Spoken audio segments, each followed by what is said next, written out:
Hey guys, comic verse के एक और एपिसोड में आप सभी का स्वागत है। तो वीडियो शुरू करने से पहले अगर कॉमिक वर्स पे नए हैं तो सब्सक्राइब कर लो, और अगर ये टी शर्ट अच्छी लग रही है तो thecomicverse.com पे जाके शॉप भी कर सकते हो। लोकी डिस्काउंट कोड का यूज करना मत भूलना। तो एक ऐसी पिक्चर जिसमें 8-10 विलन मिलकर एक औरत के कहने पर अपनी गर्दन में लगे हुए बॉम्ब के कारण एक मिशन को पूरा करने जाते हैं, जिसमें उनका मरना लगभग तय है।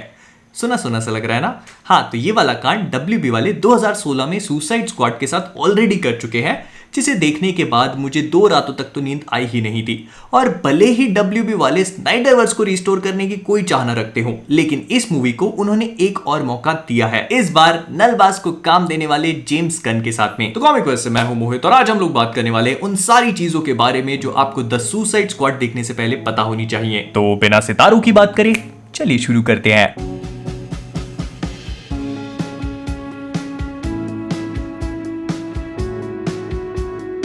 तो सबसे पहले दूर कर लेते हैं इस वाले कंफ्यूजन को कि द सुसाइड स्क्वाड जो आने वाली है, क्या वो पुरानी वाली मूवी का सीक्वल है या फिर DC वालों ने इसे कंप्लीट रिबूट दिया है। तो देखो, WB वालों ने इस चीज को लेकर कोई भी क्लेरिफिकेशन तो नहीं दिया, लेकिन सिंस इस वाली मूवी में पुरानी वाली मूवी के कैरेक्टर्स दोबारा अपीयर होने वाले हैं, तो हम इसे एक पूरी तरह से रिबूट तो नहीं बोल सकते, लेकिन एक सॉफ्ट सीक्वल समझ सकते हैं। कुल मिलाकर मैं बस यही बोलना चाह रहा हूं कि इस वाली मूवी में पुरानी वाली फिल्म के कुछ कैरेक्टर्स रीअपीयर होंगे, लेकिन ये लोग पुरानी पिक्चर के बारे में ज्यादा कुछ बात नहीं करने वाले। तो ऐसा समझ लेना कि जो पहले हुआ था वो कभी हुआ ही नहीं। फिर अगर इस बारे में बात करें कि हम लोग इंडिया में इसे कैसे देख सकते हैं, तो हाल ही में ये बात भी अनाउंस हो गई है कि इंडिया में ये मूवी 5 अगस्त को रिलीज होगी और इसे थिएटर्स में लगाया जाएगा। जैसे यूएस में HBO Max पे रिलीज हो रही है, तो वैसे इंडिया में डिजिटली रिलीज नहीं कर रहे हैं लोग, इसे थिएटर्स में ही लगाया जाएगा। मेरे यहाँ पे फिलहाल तो सिनेमा खुलने के ऑर्डर्स आ गए हैं, लेकिन एक ही थिएटर खुला है जिसमें BCU वाली राधे चल रही है। BCU तो पता ही होगा, भाई cinematic universe. And I hope कि 5 अगस्त तक बाकी हॉल्स भी खुल जाए और सुसाइड स्क्वाड देखने को मिल जाए। और आप लोग के यहाँ भी अगर हॉल्स खुले तो आप जाके देख सकते हो। Proper mask, social distancing and sanitiser वगैरह लेकर जाना। फिर इसके बाद बात करते हैं इस मूवी के कैरेक्टर्स के बारे में, क्योंकि बहुत सारे हैं और इन सबको लेकर वैसे तो मैंने एक अलग से पहले वीडियो बना दिया था, जिसकी लिंक ऊपर फ्लैश हो रही होगी, लेकिन फिर भी एक बार छोटे में समझा देता हूँ। और सिंस अब यहाँ पे कॉमिक बुक का ज्ञान पिला जाएगा, तो गेट रेडी बॉयज। अब देखो, सबसे पहले तो पुरानी वाली मूवी के कई सारे कैरेक्टर्स इसमें रीअपीयर होने वाले हैं।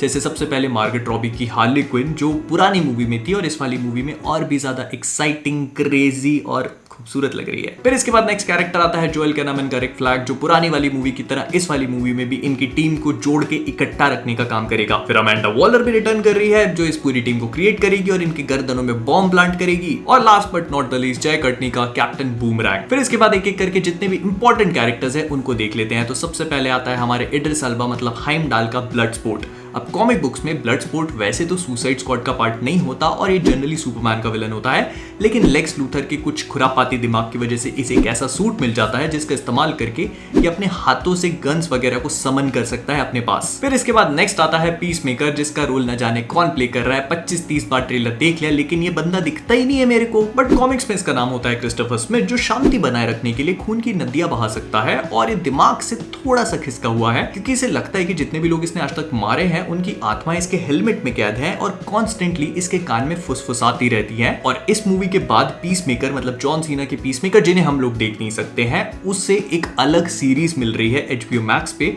जो पूरी तरह से जेम्स गन ने लिखी है। फिर इसके बाद अगली कैरेक्टर है rat catcher 2, but comic books में ये एक मेल कैरेक्टर है, जो इस मूवी में प्रोबेबली इसके पापा होंगे मतलब रैट कैचर। और कुल मिलाकर इसके पास चूहों को कंट्रोल करने की पावर्स हैं। फिर इसके बाद अगला आता है पोल्का डॉट मैन, जिसकी सारी पावर्स उसके चितकबरे सूट में है, मतलब ये उसी का इस्तेमाल करके दुनिया जमाने की चीजों में ट्रांसफॉर्म कर सकता है उनको। फिर इसके बाद नेक्स्ट आता है योटो, मेरा मतलब है सवान, जो एक टेक जीनियस है, लेकिन इसका दिमाग थोड़ा सा खिसका हुआ है क्योंकि इसे शॉर्ट टर्म मेमोरी लॉस है।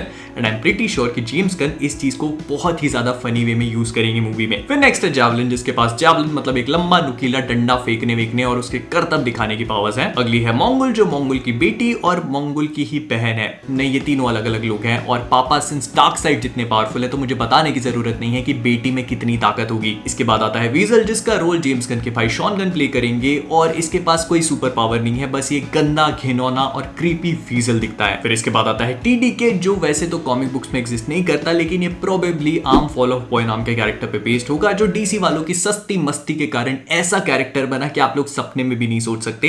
इसकी मेन पावर यह है कि अपने हाथ पैरों को अपने शरीर से अलग करके उनसे किसी को भी पेल सकता है। इसके बाद आता है थिंकर, जो एक जीनियस लेवल का साइंटिस्ट था और अपनी थिंकिंग कैप लगाने के बाद ये अपने आप को किसी भी टेक्नोलॉजी वाली चीज के साथ कनेक्ट कर सकता है। और जिन लोगों ने फ्लैश देखा है वो लोग इसके बारे में बहुत अच्छे से जानते होंगे। फिर इसके बाद नेक्स्ट आता है सोल सोरिया, जो कॉमिक बुक्स में हुआन सोरिया के नाम से एग्जिस्ट करता है और एक मेल कैरेक्टर है। एंड इसकी मेन पावर ये है कि अपने नैनोटेक का इस्तेमाल करके किसी भी गेट को खोल सकता है और कॉमिक बुक्स में से अपनी टीम का मेंबर ही किलर क्रॉक खुद ही खा लेता है। अगला है ब्लैक गार्ड, जिसकी सारी पावर्स उसके आर्मर में होती है, जिसका इस्तेमाल करके वो किसी भी भाले या गदा या किसी भी शील्ड को कॉन्जर कर सकता है। लेकिन मूवी में ये गन्स वंस का यूज कर रहा है तो थोड़ा सा चीजों को अल्टर कर दिया गया है यहाँ पे। अगला आता है किंग शार्क, जो वैसे तो एक बहुत ही खूंखार आदमी और शार्क का कॉम्बिनेशन है एंड इसे लोगों को खाना पसंद है, लेकिन मूवी में इसे एक बहुत ही क्यूटी पाई बनाया गया है जिससे लोगों को खाना पसंद है। एंड हाँ, इसकी वॉइस हमारे रॉकी बाल्बोआ सिल्वेस्टर स्टैलोन देंगे। फिर इसके अलावा इस मूवी में और भी बहुत सारे कैरेक्टर्स हैं, लेकिन डीसी कॉमिक्स का मेरा पर्सनल फेवरेट कैरेक्टर्स में से एक भी इस मूवी में है, जिसका नाम है स्टारो। और ये एक बहुत बड़ी मतलब मॉन्स्टरवर्स लेवल की स्टारफिश है जिसके पास टेलीपैथी की पावर्स है। किसको पसंद नहीं आएगी। और वैसे तो कॉमिक बुक्स में एक एलियन है, लेकिन शायद मूवी में इसके ओरिजिन को थोड़ा सा चेंज करेंगे क्योंकि इस फिल्म का पूरा प्लॉट ही इसके आसपास बेस्ड होने वाला है। प्रोबेबली जो सुसाइड स्क्वाड है वो जहां भी जाएगी उनका मिशन यही होगा, इसे प्रोटेक्ट करना या इसको डिस्ट्रॉय करना। और इसके अलावा जो भी कैरेक्टर्स हमने पुरानी वाली सुसाइड स्क्वाड में देखे थे वो दोबारा से अपीयर नहीं होने वाले, जैसे कि डेडशॉट, किलर क्रॉक या फिर जेरेड लेटो का जोकर। ये सारे के सारे इसमें नहीं होंगे क्योंकि ऑफ कोर्स डब्ल्यूबी वाले इस पर जैक स्नाइडर की परछाई तक नहीं पड़ने देना चाहते। स्पीकिंग ऑफ विच, एक बहुत ही बड़ा सवाल ये खड़ा हो जाता है कि जब जस्टिस लीग इतनी बड़ी सक्सेस थी, मतलब स्नाइडर कट वाली जस्टिस लीग, तो उसे दूसरा मौका नहीं दिया गया, लेकिन वहीं पर सुसाइड स्क्वाड जो एक बहुत बड़ा फेलियर थी उसे सेकंड चांस कैसे मिल गया। तो देखो, इसका सबसे बड़ा रीजन है डीसीयू से इसकी डिस्कनेक्टिविटी। मैं ये नहीं बोल रहा कि डीसीयू से कनेक्टेड नहीं है, जेम्स गन ने ये बात खुद क्लियर करी है कि द सुसाइड स्क्वाड डीसीईयू का ही पार्ट होगी, लेकिन क्योंकि इसके जितने भी कैरेक्टर्स हैं उनका डीसी के सिनेमैटिक यूनिवर्स या डीसी के एक्सटेंडेड यूनिवर्स पर कोई भी बड़ा इफेक्ट नहीं पड़ने वाला। इसमें जितने भी कैरेक्टर्स हैं उसमें से प्रोबेबली 70-80% इसी पिक्चर में मर जाएंगे और उनका आगे फ्यूचर के डीसी यूनिवर्स में कोई भी बड़ा रोल नहीं है। और जो बच भी जाते हैं, जैसे कि पीस मेकर, क्योंकि उसकी स्पिन ऑफ सीरीज आ रही है, तो उससे भी हो सकता है कि लोग फ्लैश पॉइंट में रिबूट कर दें। और यही सबसे बड़ा रीजन था कि डब्ल्यूबी वालों ने जेम्स गन को जब ऑन बोर्ड लिया डायरेक्ट करने के लिए, तो उन्होंने उन्हें एक फ्री हैंड दे दिया। उन्होंने जेम्स गन से कहा कि आपको जो करना है करो, आपको जो कैरेक्टर्स लेने हैं लो, आपको जिसको मारना है मारो, खुली छूट है आपको। और इसीलिए ये मूवी एक बहुत ज्यादा फन राइड और जॉयस होने वाली है, क्योंकि इसमें डब्ल्यूबी वालों ने अपनी कोई टांग नहीं अड़ाई है। तो एकदम over the top action scenes, कुछ डिफरेंट म्यूजिक चॉइसेस और एकदम अनप्रेडिक्टेबली फनी सीन्स के लिए तैयार रहना, क्योंकि ये मूवी बहुत ज्यादा मजेदार होगी। और इसके अलावा इसके जो फर्स्ट रिएक्शंस निकल के आए हैं वो भी बहुत अच्छे हैं। तो इसीलिए मैं आप सभी को रिकमेंड करूंगा कि अगर पॉसिबल है, अगर आप लोग कर सकते हो तो जाओ थिएटर्स में देखो। ऑफ कोर्स मास्क वगैरह लगा के जाना, सोशल डिस्टेंसिंग मेंटेन करना, लेकिन आई वुड स्ट्रांगली रिकमेंड कि इस मूवी को जरूर देखिएगा क्योंकि बहुत अच्छी होगी। और हाँ, डीसी के एक्सटेंडेड यूनिवर्स मतलब Batman, Superman, Wonder Woman, Aquaman, इन सब के अपीयरेंसेस या इनसे कनेक्टिविटी एक्सपेक्ट मत करना। हाँ, हो सकता है कि इन लोग के नेम ड्रॉप्स हो जाए या इनको लेकर थोड़े बहुत ईस्टर एग्स मिल जाए, लेकिन एज इन लॉन्गर रन में इसकी डीसी के एक्सटेंडेड यूनिवर्स से कनेक्टिविटी नहीं होने वाली। तो विद दैट बीइंग सेड, हम लोग इस वीडियो को यहीं पे रैप अप करेंगे। अगर आप सभी को वीडियो पसंद आया हो तो प्लीज इसे लाइक और शेयर करना मत भूलिएगा। फिर इसके बाद अगर आप सभी लोग कॉमिक वर्स पे नए हैं तो वो नीचे वाला सब्सक्राइब बटन आपको लाल रंग का दिख रहा होगा, टच करिए और तुरंत ही ग्रे बना दीजिए। अगर इतना सब कर लिया है तो फेसबुक, इंस्टाग्राम, ट्विटर, डिस्कॉर्ड पे भी फॉलो करना मत भूलिएगा। और अगर ये टी शर्ट अच्छी लग रही है तो thecomicverse.com पे जाइए एंड शॉप अवे। ऐसी बहुत सारी रिफ्लेक्टर टी शर्ट्स हैं, ये अंधेरे में लाइट पड़ने पे टिमटिमाती है। और जाने से पहले मुझे कमेंट्स में ये चीज जरूर बताइएगा कि आप सभी लोगों का सुसाइड स्क्वाड के बारे में क्या ख्याल है, कौन से कैरेक्टर को देखने के लिए आप सबसे ज्यादा एक्साइटेड है एंड क्या आपके यहाँ पर सिनेमा हॉल खुले हैं या नहीं। तो कॉमिक वर्स से मैं हूं मोहित और आप सभी लोग एज ऑलवेज कीपिंग ऑसम।